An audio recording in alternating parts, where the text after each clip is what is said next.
Teologia da prosperidade. Eu vejo muita gente fazendo confusão entre o conceito de teologia da prosperidade e a ética protestante que o Max Weber estudou em seu livro. O que eu quero te explicar aqui neste vídeo, que é muito importante, é que a teologia da prosperidade não tem nada a ver com a ética protestante que o sociólogo Max Weber estudou.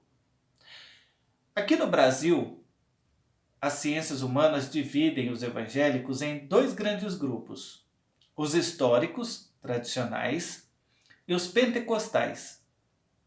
Os históricos ou tradicionais seriam aqueles que vieram lá no século XIX, através de imigrantes europeus ou missionários dos Estados Unidos, como batistas, presbiterianos, luteranos, anglicanos, congregacionais, entre outros. Geralmente, essas igrejas foram no passado caracterizadas pela liturgia tradicional, pela erudição teológica dos seus pastores, entre outros aspectos.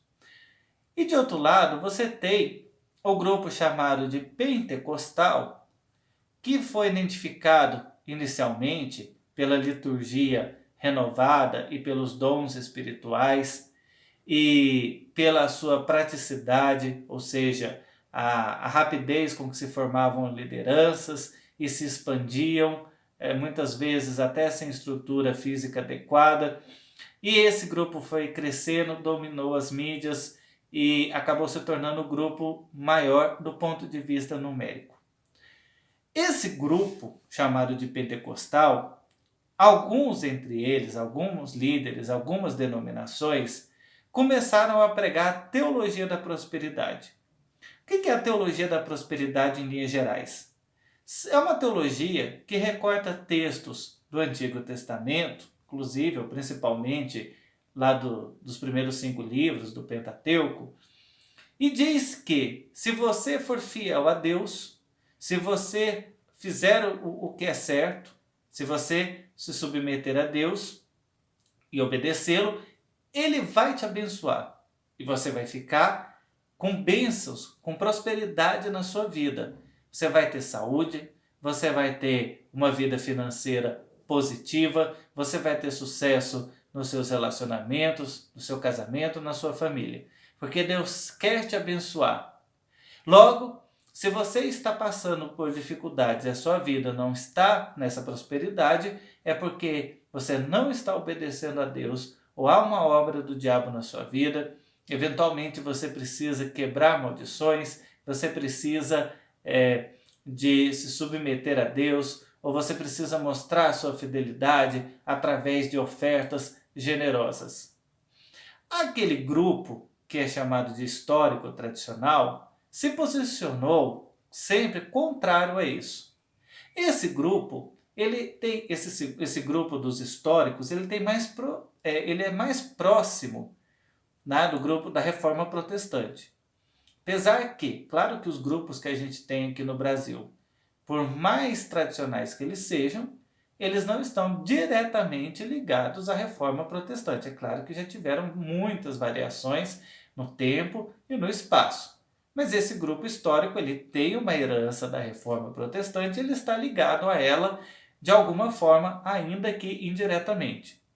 A Reforma Protestante, ela teve várias reações àquilo que a Igreja Católica pregava na Idade Média. Uma dessas reações era a valorização do trabalho. Ou seja, lá na Idade Média, a Igreja Católica pregava que uma verdadeira vida que agradasse a Deus era uma vida de sair do mundo, de reclusão, daí mosteiros, daí as ordens monásticas e tal. A Reforma Protestante disse que era o contrário. Agradar a Deus não era sair do mundo. Agradar a Deus era você exercer a sua vocação. Ou seja, se você tem vocação para ser, por exemplo, um eletricista, seja o melhor eletricista que você puder. E se você for um excelente eletricista, no dia a dia você fizer um bom trabalho, você estará glorificando a Deus através do seu trabalho.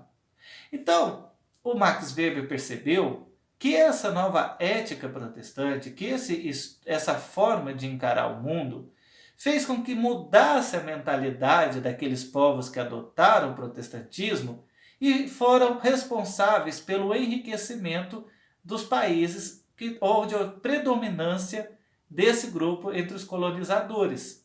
Logo, por exemplo, os Estados Unidos prosperaram economicamente porque os seus colonos protestantes pensavam assim: eu glorifico a Deus trabalhando.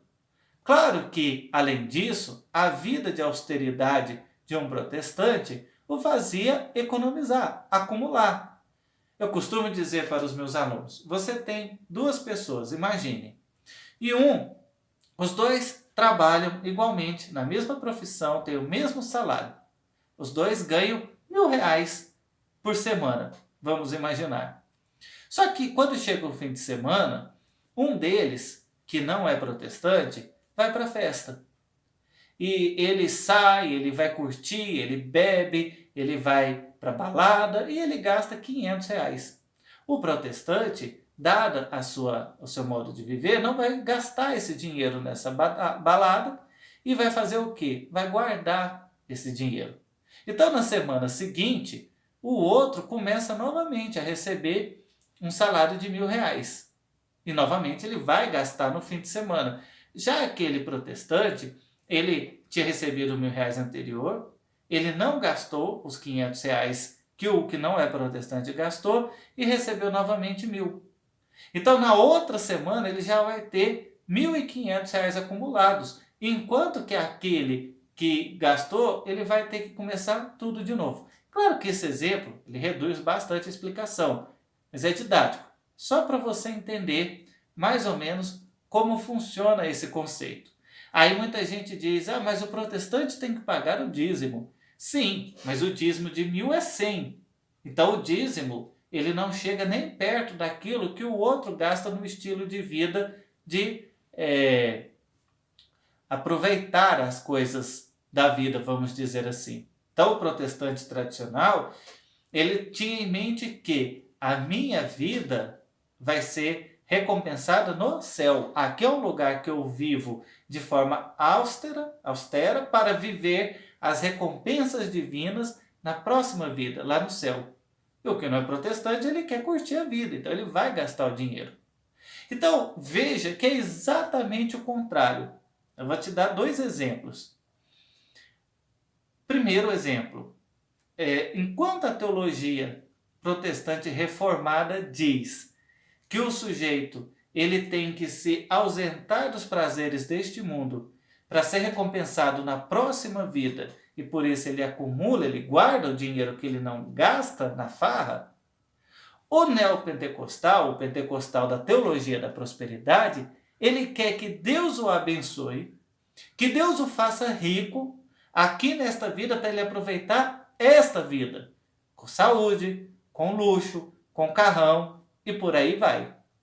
E o segundo exemplo, e aí é o mais importante, é que o protestante ligado à reforma protestante, o tradicional histórico, ele acredita que Deus o abençoa pela graça, porque Deus é bondoso, é gracioso, então Deus abençoa e o capacita a trabalhar, a ter dinheiro para a sua família, para se sustentar, para as suas necessidades, e em consequência disso, porque ele já foi abençoado por Deus, pela gratidão que ele tem, por ter recebido uma bênção que ele não merecia, é que ele entrega o dízimo, como consequência dessa gratidão que ele tem pelo que ele já foi abençoado. E ele tem na mente, o protestante histórico tradicional, que ele foi abençoado exclusivamente pela graça de Deus, e não porque haja algum merecimento nele. Enquanto que o pentecostal faz exatamente o inverso. Eu vou barganhar com Deus. Ou seja, não é que eu vou entregar o dízimo, uma oferta, como gratidão pelo que Deus já fez, mas porque eu vou fazer uma prova de Deus, para que ele então, em consequência da minha oferta, do meu dízimo, me abençoe. E aí ele não está falando assim, Deus está me abençoando pela graça, eu não merecia, mas pela graça ele me deu. Ele está, pelo contrário, eu estou fazendo por onde merecer.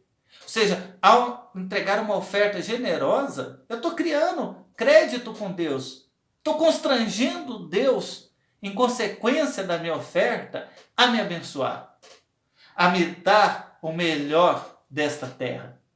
Então, entenda que a teologia da prosperidade dos pentecostais não tem nada a ver com a ética protestante que o Weber analisou dos protestantes históricos.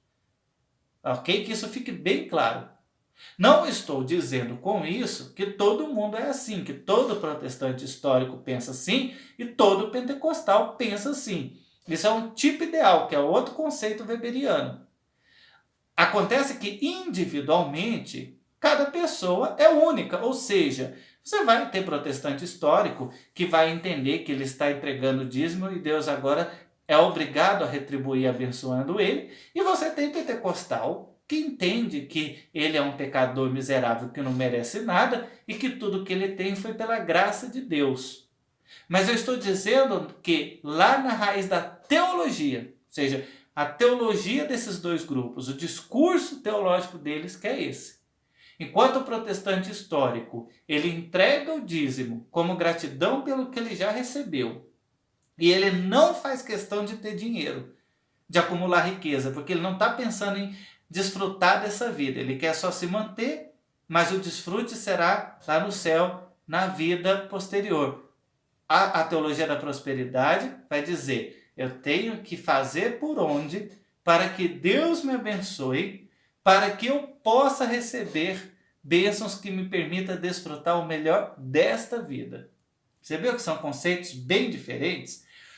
Detalhe, por que isso acontece?